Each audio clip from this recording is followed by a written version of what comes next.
Hello, pixel lovers and arcade nostalgics. Today we dive into a world where the word ninja was synonymous with cool, and where, if you didn't land at least 10 flying kicks in 2 seconds, you weren't worthy of wearing a headband. Let's talk about ninja combat for the glorious Neo Geo. If you've ever dreamed of being a ninja in an era where the enemies look like they came out of an 80s party, then you're in the right place. And if you've never dreamed of it, well, now I'm going to force you to do it. Released in 1991, Ninja Combat is a classic side-scrolling beat-em-up. As arcade nostalgics would say, put in the token and get ready to press the buttons like there's no tomorrow. The game puts you in the shoes of two ninja heroes, Joe and Hayabusa. No, not that Hayabusa from Ninja Gaiden, don't even think about it, who must fight hordes of enemies up to the long-awaited Tower of Evil. The plot? Easy. There are bad guys to beat, end of story. Let's face it, storytelling wasn't exactly Ninja Combat's strong point, but who had time for deep plots when there were ninjas and pixel explosions everywhere?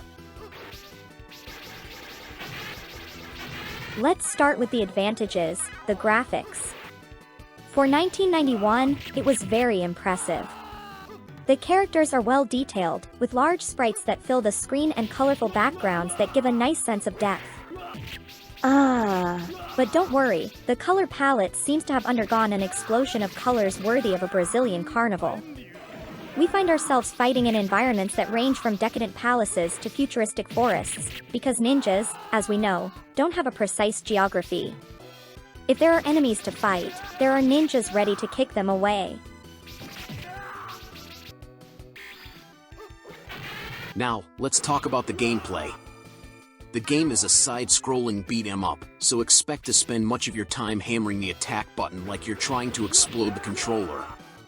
Joe and Hayabusa can perform a variety of classic ninja moves, kicks, punches, and even shuriken throws. But there is a small, tiny detail: collisions are more random than an automatic number generator. There's nothing more frustrating than missing an enemy despite the fact that they're right in front of you. Our ninja probably suffers from myopia. The weapons system is one of the most interesting points. You can collect katanas, staffs, nunchucks, and so on.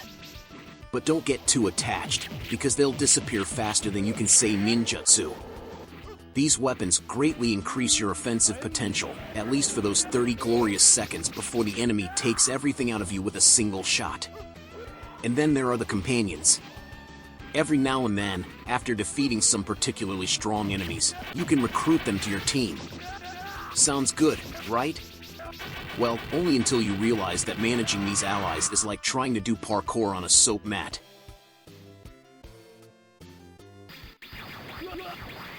Oh, the difficulty. If you thought Dark Souls was difficult, it's because you haven't tried Ninja Combat. This game doesn't forgive you, it kicks your ass mercilessly, and not because it's well balanced. No, the enemies here are programmed to surround you and take you out in record time. It's as if the game is saying, do you want to be a ninja? Then suffer, my dear.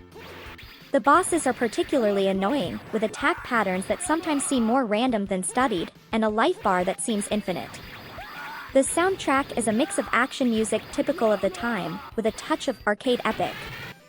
Too bad that, after a while, you find yourself humming it under your breath as you fight for your survival against endless waves of enemies. It's like a hellish lullaby that accompanies you towards your inevitable defeat.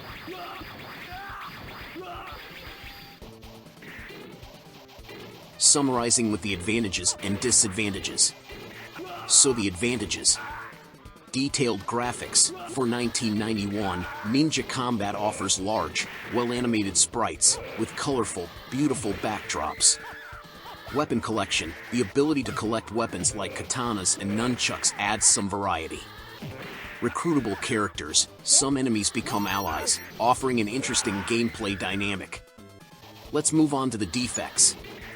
Random collisions. The combat system will drive you crazy, with shots sometimes seeming to miss for no reason.